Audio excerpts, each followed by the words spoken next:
What's up, y'all? Happy Monday, y'all. Whoa, Corey. Hey, bless you, family. Bless you. We got bronchitis Corey with us today. Hey guys, happy Monday. That's good energy for sure. Allergies, my allergies been killing me. Good energy for sure. Absolutely. Yeah, let us know who we got in chat today. I see Ismail. Good to see you. We're live every Monday at 5 p.m. Eastern, answering your questions, hanging out. We've all been selling Amazon for 5+ years, so happy to help you guys out. Let us know who we got. What's up? Ismail says, been waiting all week for this. Boom. Hell yeah. Yeah. So we got, we'll be on stream tomorrow at 4 p.m. Eastern too for Seller Hour as well. What's up? Seller Hour. Oh yeah. It's lots of good profit on that colorway back in the day. Definitely some of that back in the day. What's up, Jonathan here? Cool. Garrett, haircut looks good. Thank you, sir. Your haircut looks good too. I know, dude. People have been roasting me about it. I gotta get it. Come over looking heavy. Yeah, I got nothing else to do with it. Yeah. What's up, Alyssa? Yeah. So guys, drop your questions in the chat. We're happy to help and happy to dig in, dude. Oh, we did one of these, but it was it all four of us last week with MSC? It was, right? I think last week it was only me and Warner, right? I'm pretty sure I was gone last week. I couldn't. I think it was us three. I think. Yeah. I don't think we had you, unfortunately, G-Body. Yeah, Joan LeBron. That's a W name right there. Joan Goat. Joan LeBron. That's a nice name. You're trying to start a different kind of controversy today, huh? Joan Goat. That's what's up. What's up, Basile here? So I have two products in question. Okay, cool. Ismail, hit us, man. Hit us. You want us to check the ASIN or what do you want here, Ismail? And so Corey, I'm so upset that my account gets gated invoice placed for several products and all of a sudden again doesn't qualify. So I assume you're saying like you bought products and then you got re-gated after you already bought them. Yeah, I mean it happens, right? It sucks, but it's part of the game. So just make sure that you reapply and you should get re-ungated again if you apply correctly. But I mean that's why it's so, especially once you're starting to get into wholesale and bigger orders, that's why it's so important to be in part of the community. Right? Because God forbid you get, and this happens stuff that I work with all the time, right? God forbid you get regated, you should know 5 to 10 people that would want to take that inventory with no sweat, right? So yeah, it sucks, but you should have 5 to 10 people that you can text within an hour and have that inventory sold. Right. Yeah, and if you're buying good products, then you should have no problem getting somebody else to take it off your hands. Yep. Miles, you are amazing. Appreciate you, November, baby. Appreciate you right there. I believe that's probably an album cover right there. Yeah. Let's get Corey out of here. I'm not sure. Is Seller Amp coming out for Walmart? Yes. WAMP. So WAMP.com. You can go join the wait list right there, WAMP.com. We officially announced it at Miami Sellers Conference. So yeah. Yep. It'll be out very, very soon, and it'll be free as well. So can't beat that. Yep. So yeah, we'll show you guys a little sneak peek. Everyone should go join the wait list too, as well here. But yeah, WAMP.com. Right, coming soon. Hey, that's a homie right there that is excited that he just got his first Walmart set. Right there. Yeah. So y'all go check it out. Right, WAMP.com. It's a product by Seller Amp, right? So, Warner and I, the team at Seller Amp, got that ready for y'all right there. So should be ready here pretty soon, but definitely go join the wait list right there at WAMP.com for that right there. Yep. So we'll be firing away a bunch of Walmart content for you guys as well. Since that's becoming more and more important to make money on multiple different marketplaces these days. Yep. Ismail says, I bought hot sauce from Costco and got ungated with the Costco in-store receipt, but I found another product, but they won't ungate me with the same receipt. So it's not that they won't ungate you, it's that they haven't yet, right? While ungating does rarely work for in-store receipts, right? Just a natural part of the ungating process is getting declined a bunch of times, right? It's just how the system works. Right there. And so it's something that you shouldn't be scared of or afraid of or anything or not expect, right? You should expect to get declined 5 to 10 times per brand. Pretty gangster that you have submitted the in-store receipt and gotten approved on anything because that typically doesn't happen. I was thinking the same thing. Yeah. Yeah. But if it happens once, it can happen again. But in general, right, where you primarily want to do ungating for RA is just when you find a good OA SKU, buy 10 of something in that brand that's also listed on Amazon online and then just return it and get the whole brand unlocked. Yeah. Yep. Yeah, you guys are asking a lot of ungating questions, that kind of thing. So we can jam on that a little bit, but it's pretty straightforward, right? You just take your invoice, submit it till it gets approved. Sometimes it'll work first try, sometimes it'll it's literally taken 50 to 60 times on worst case scenarios. So just keep it rolling. All you guys that are persistent, you know how it works. So Michael Baker asked, yeah, exactly, Alex. And sorry to interrupt, Corey, but yeah, Alex. So you never look at what they say, right? And then so you ordered 20 from a wholesaler and they still don't ungate me. That proves you don't look at what Amazon says. You keep resubmitting what you know works. You've ungated for other things, like you said. So I know it's annoying, but it's just how the system works. We know in certain cases you're going to get fined a ton. Just how it works there. So Michael Baker asks, when is the Boxem app coming out? Hey, don't give us any ideas, y'all. Don't give us any ideas there. You guys have any feedback on that? Oh, it'd be sick. Yeah, it'd be sick. Definitely something we'd love to do down the line. Right there. When fulfilling FBM orders, does Amazon instruct what specific packaging is needed? No. You just kind of got to use your better judgment. Most things are either going to go in a poly mailer. I like the 9x12 or 12x15 ones on Amazon, right? Or boxes like unbranded ones you can get from Walmart there. Yeah. Yeah, Manuel had a good question. If you're a beginner, what would you focus on so you can scale the right way? That's I figure most of you guys are on the newer side of things, right? So there's about 1,000 things that feel like progress, and there are 2 things that are actual progress. That's the big thing to remember, right? That is actually putting in reps, sourcing products. Even if you're not finding anything, you're building the skill set that makes it easier to find the next one, right? Or you're talking to other Amazon sellers at your sales level, maybe a step or 2 ahead of you, kind of sharing some insight with them. Whatever you've learned, they're sharing whatever they've learned with you. You can work together, that kind of thing. Pretty much everything else is not real progress. I know I was trying to get ungated in 1 million brands before I was even selling them back in the day. Not even that is progress. Source products, talk to Amazon sellers, and the rest works itself out. Did you guys go over the Adidas one yet? Oh, I don't think so. What you guys thinking about Adidas yesterday? A bunch of the brands were supposed to go restricted, and it looks like very few actually did. Adidas high risk now or business as usual? So any particular brand, all in is high risk. Whether it's Adidas, whether it's Nike, whether it's Under Armour, whether it's insert brand X. If you're building your business around one brand, one supplier, one site, that's a high risk business inherently, right? And so while yes, Adidas may be more risky than others, but that's not to say you can't have a couple SKUs there, right? A couple SKUs with Nike, a couple SKUs with Under Armour, and so on and so forth, right? Diversifying your business across different sites, brands, categories will naturally kind of diversify your risk. Building an OA business specifically around one brand is very, very, very, very risky thing. Granted, if you're brand direct, maybe that's a little bit different conversation, but from an OA model, yes. Yeah. If you're a beginner, what would you focus on first so you scale the right way? Yeah. So there's kind of two sides of things. So there's the organization and the stuff you only have to learn once. So getting your business set up, how to do the shipping process, how to list stuff with Boxem, how to ship stuff with Boxem, right? And then there's the stuff that kind of you're always innovating on and always working on, which is sourcing and networking, right? So Warner and I both have free courses. Corey has one too. You guys check out all that stuff. That's going to teach you the basics of a lot of stuff, right? And then just acting on it every day, taking action on it every day, So I want to answer this question because it's a common, a lot of people ask this. So Jamal said, if he does a PPC campaign and he's in the buy box 10% of the time, will he just give the sale to the guy in the buy box, not him, or will his PPC campaign only spend if he's in the buy box? So Jamal, yeah, you're right. You will only spend money on PPC when you are in the buy box. So you would never be spending money on ads for somebody else to get that sale. That'd be crazy. That would be crazy. Yeah. So yeah, your ads only run when you are in the buy box. Damn, let's go, G-Body.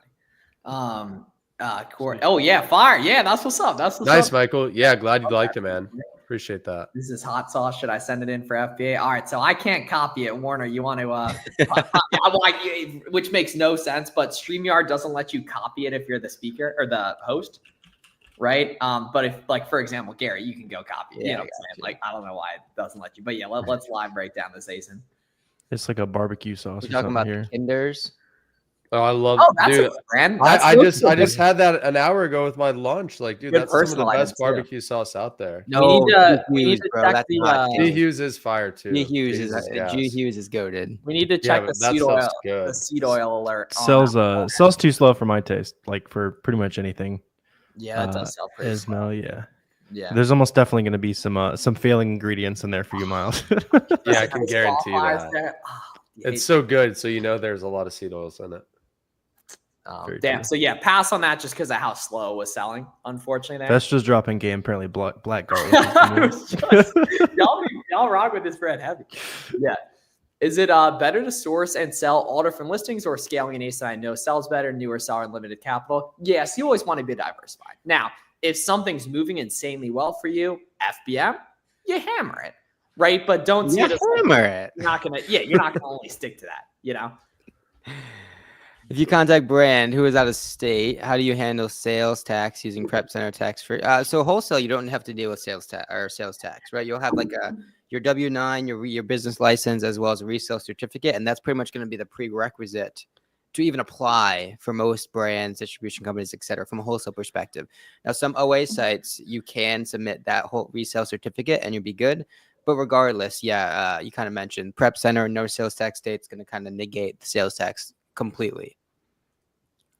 Yep. Oh, Alex said he went through 1,000 searches by yourself. Yeah, that's what's up, Alex. Yeah, keep it rolling there. Then yeah, you can go unlimited there and keep going. Yep. So good cue from Ryan here. So what's the best way to stay positive while your orders are stuck in FC transfer and have a ton of pending orders as a result going on a few weeks? Bro, that's good. That is a good thing, yeah. Yeah, that's good, bro. We used to pray for times like these, man. Think about how excited Ryan, who is brand new, would be to have a bunch of orders and a bunch of products at Amazon, right? So there's a couple ways. If we want to go purely on the mindset side of things, consider what your life would have been like if you were alive 80 years ago, Ryan, right? You would have been in the trench in World War II, right? Thank God we get to deal with FC transfer, right? But nah, man, that's good progress for being a beginner, man. If you got a bunch of pending orders, that means people are buying what you're selling right there. And if items are selling while in FC transfer, that's also a good sign that you should be able to FBM them too, because they were selling with really far out delivery dates, basically.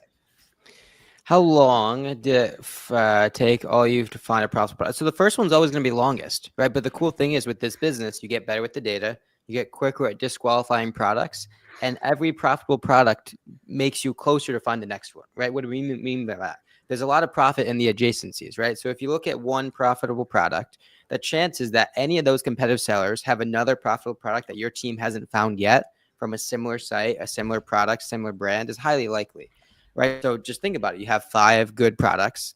That's 500, 1,000 warm adjacent products that you can now reverse source from, right? You have 10 profitable products. Well, that number exponentially grows with every new SKU you add to your catalog.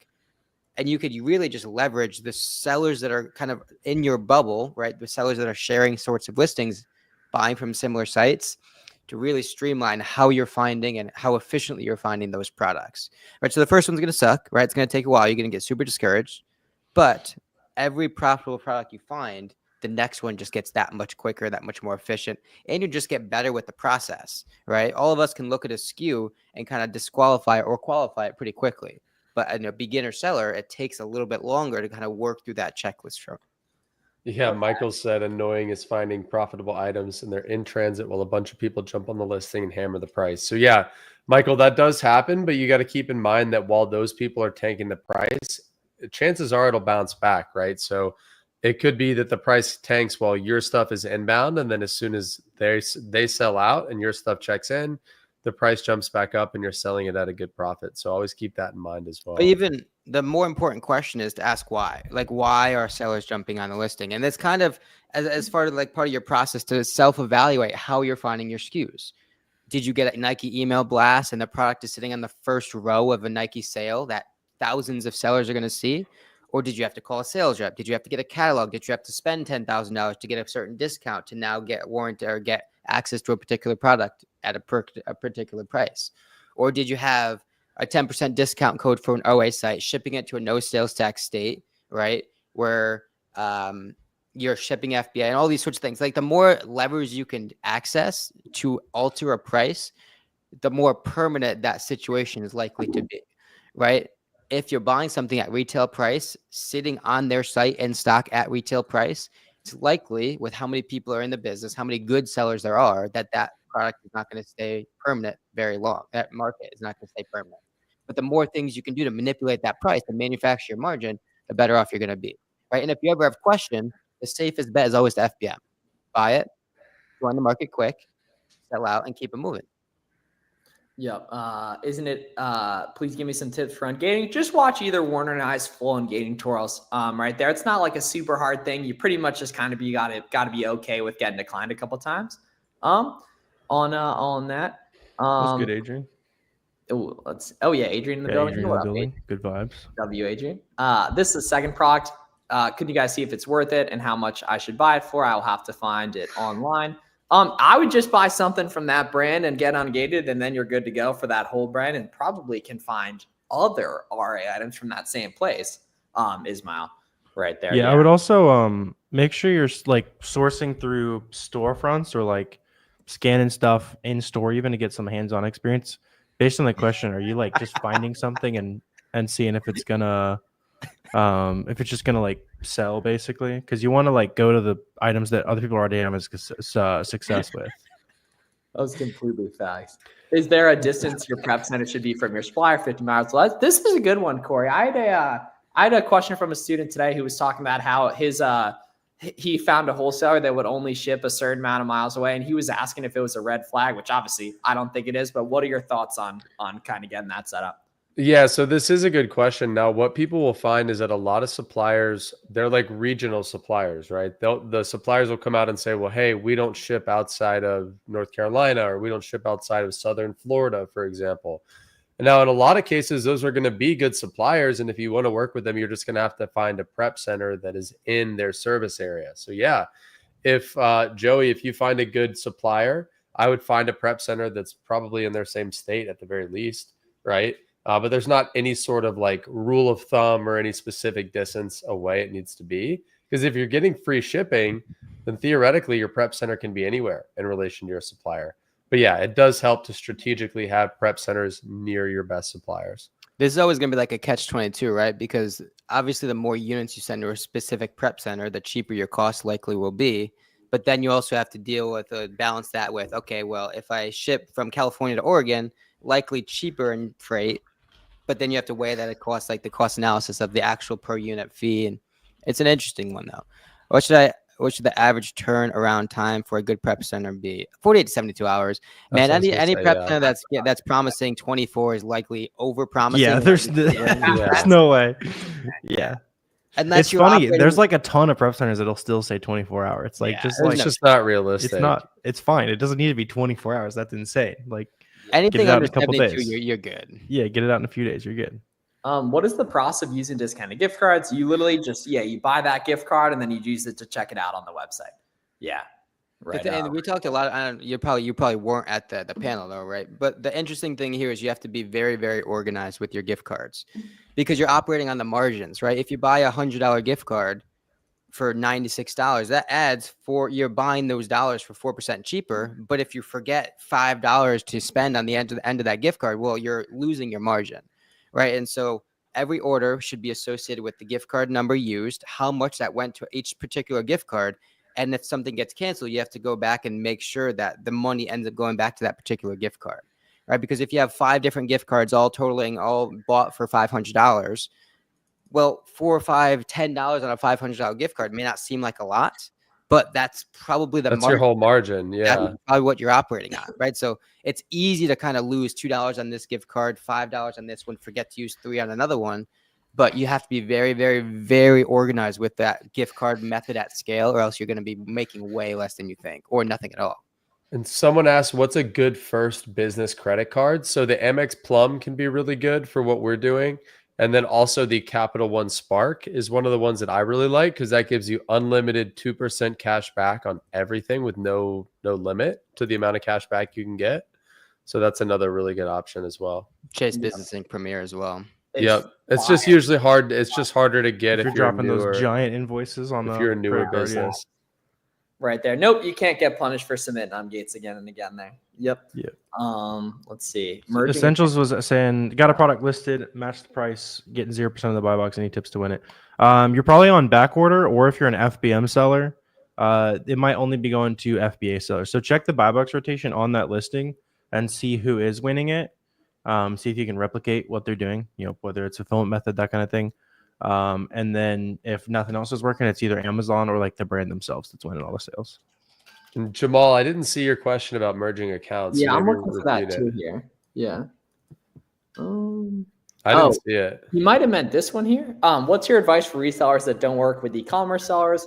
My go is telling them I'll touch them when they sleep if they don't sell. Whoa. Okay, so obviously, That's it's an interesting strategy there, man. Yeah, that's a very, very interesting strategy. No, but a lot of suppliers will say like, hey, we don't work with Amazon sellers or we don't work with e-commerce businesses. And so the best thing to do is just ask them why. Figure out why it is that they don't do that. And then kind of tailor your response to whatever objection they give you. So there's not like a straight answer really. Yeah, you're exactly right, Joey. There's no reason to worry about sales tax free prep centers if you're doing wholesale. In fact, like a lot of wholesale sellers will have way more prep centers than like an OA seller because you want a prep center near each like major distributor if you end up buying a lot from people in different parts of the country. Yeah, Corey, I was talking to a student about this. You have a specific prep center for one account, right? Yeah, there's one in the one that I use in Oregon that, I mean, it's not like I have them specifically for this one distributor. It just so happens this one distributor is the only one I use on the West Coast. So yeah, it's just like one prep center, and everything I send them is from the same distributor. Cool. All right. That's what's up. Right there. One for Canada, one for USA. Oh, merge them. My bad. Well, I'm pretty sure you have to pay those regardless. Now I have them deactivated, right? But I think if you have the same account on both, you have to pay them both, right? I think so, yeah. If he's talking about like for a seller account, you shouldn't have to pay. I think there's like you'll pay your whatever the $40 a month is for the US professional seller account, but then there's I think there's a separate subscription that applies to like every other marketplace. It's like $20 a month or something like that total for every other marketplace. I don't know, but you shouldn't have to pay anything aside from the 40 if you're not selling on those platforms. There's a way to like turn it off. Makes sense. Do you think all these tariffs will cause impact U.S. sellers? Although I did agree to go or watch the video I posted yesterday. But no, they won't affect you at all if you're doing arbitrage. Let's see. Nope. Buying from retail stores cause tanking. Honestly, a lot of times it'll be less than online because it's geographically limited, right? And then that's also usually going to be kind of a much more finite number of not only like competitors that are willing to go out to the store and buy that, but also like in terms of how many people or how many units people can actually get their hands on. It's usually going to be a lot less. So there's less risk of that kind of thing. So Michael said, I mistakenly put e-com in my business name. My guess is a wholesaler wouldn't do business with me. Can I use a DBA to get around it? Yeah, you can. I mean, you can kind of call yourself whatever it is that you want, right? You don't necessarily have to call yourself your LLC name. So yeah, you could just call yourself something different and it'd be fine. And it would help to have like an official DBA that like says that whatever name you're using is tied in with your LLC. Boom, boom, boom. You ever recommend selling liquids? They're typically really, really heavy, but like if other people are making money on it, there's a way, Yeah, it can be tricky for sure though.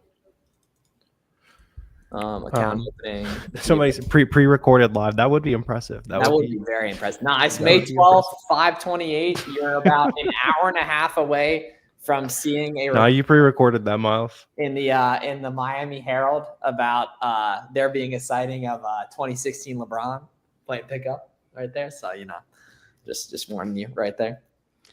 Is it okay to buy from Amazon and sell back on that listing as third-party seller? Yeah. So as long as you're not using Prime, you're good to go. Probably won't make money too, but yeah, you totally could. Yeah. As long unless you're like buying Amazon out of stock, but that gets way more niche than you're probably. Yeah.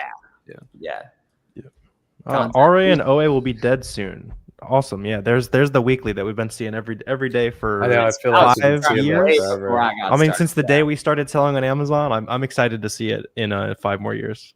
Should we skip over ASINs that require 300 units on invoices? No, not necessarily, because again, most people are thinking like that, so that may be a good moat for you to get into.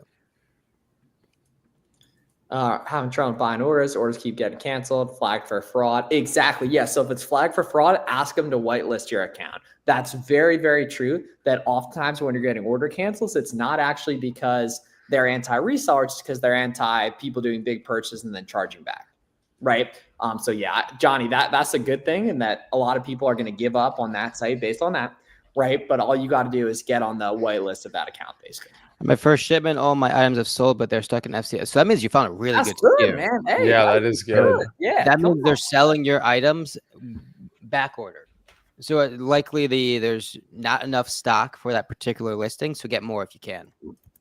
And Yeah, list FBA yeah, because it's too. likely the case Yeah. that there's way more demand. Yeah, than, those will flip. Yeah. Yep. We're still seeing 10 work on 100, 300 unit invoices, etc. On that. Yep. Cool. So Corey, how's the feedback been on the free course so far?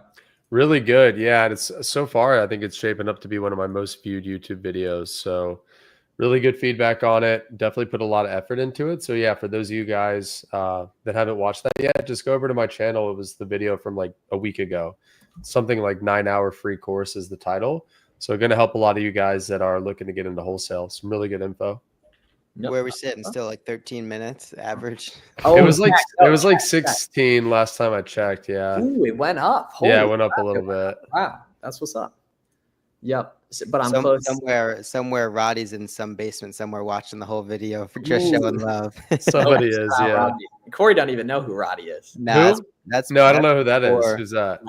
Legend. That's before the Corey. Yeah, well, simultaneously. Yeah, simultaneously. As more of my seller count score goes up, I can get ungated more and more. It's not that like your invoice, or actually it is, your invoices get approved quicker and you start to auto ungate more stuff. So yeah, and you just have more money too. It's more so just tied to sales rather than seller health score from what I've seen too. Yeah, definitely. Yeah. So Sine said, I'm closing deals, but I don't have enough capital. I have a 649 credit score, but not sure what to do in my case. Yeah. So in your case, I wouldn't recommend you take on a lot of debt. If anything, I would recommend if you're closing deals and you're closing down some good accounts, keep doing that. Keep just like selling inventory and keep snowballing your capital and try to get terms with your suppliers, right? Because that's just as good as getting credit for your business, right? That it essentially is getting credit with your suppliers. So get terms with your suppliers and try to keep getting better terms over time. That'll really help with cash flow. Yeah. Yep. Johnny, email them. Yeah. A lot of the another thing for you guys who are getting order cancels. Not only can you email them and just kind of show them what's up. A lot of them might have like a bulk buyers program too. You can get into that they open up to people who just specifically request it. Absolute game there. Complete guidance. I am new to Amazon. Watch our free courses right there. What sales volume? Like 5 to 10K. But Yitzy, I think you're a little worried about ungating, and you don't need to be right there. Like just watch either Warner or I's ungating tutorial. That'll bring you up. Yeah, there's a lot of auto ungated stuff you can sell too. And then we've both had lots of good interviews lately with new Amazon sellers who've been growing really quickly as well. So they had some good insight on how they're doing it, selling the exact same stuff you can sell as well. Life is good here, y'all. Cool. So yeah, thoughts on not sure what that is. Yeah, I'm not sure what that is either. Is back from red restricted. I don't think so, but definitely maybe. But the people who will get it first, if they are going to do it, will be the people with established sales history. So that's why you got to get on that ASAP. I'm struggling to get a Walmart invoice ungated. Yeah, Ariana. So it's not that you're struggling. It's just that unfortunately denials are how the system works, right? So just keep submitting on there and you'll get approved on that. And if you want like a good kind of walkthrough on that, we have full ungating tutorials right there. But you just kind of have to be able to understand that getting denied is 100% normal. It's going to happen 5 to 10 times per brand typically, right? Sometimes it'll be a lot more. Sometimes it'll be a lot less. Just add a bunch of data to that file. You're going to be good in there. Corey, last one here. Let's see. Brands or distributors for wholesale FBA? So they both have their pros and their cons. Overall, though, working directly with brands is going to be a bit more beneficial in my opinion, but it does take more legwork and kind of it's a longer sales cycle to be able to work with some really good brands. So yeah, go with both. Having a good portfolio of both is really helpful. Sweet, that's what's up. All right, appreciate y'all tuning in here to another episode of Money Monday. Right there. Please, we got a bunch from Steph, on our pages here. Is it still possible? Yep. If you can apply, you can get approved right there. Cool. All right. Y'all have a great day. Appreciate you guys. Let's get after it. See you guys. See y'all next week. See you. Great. See y'all later.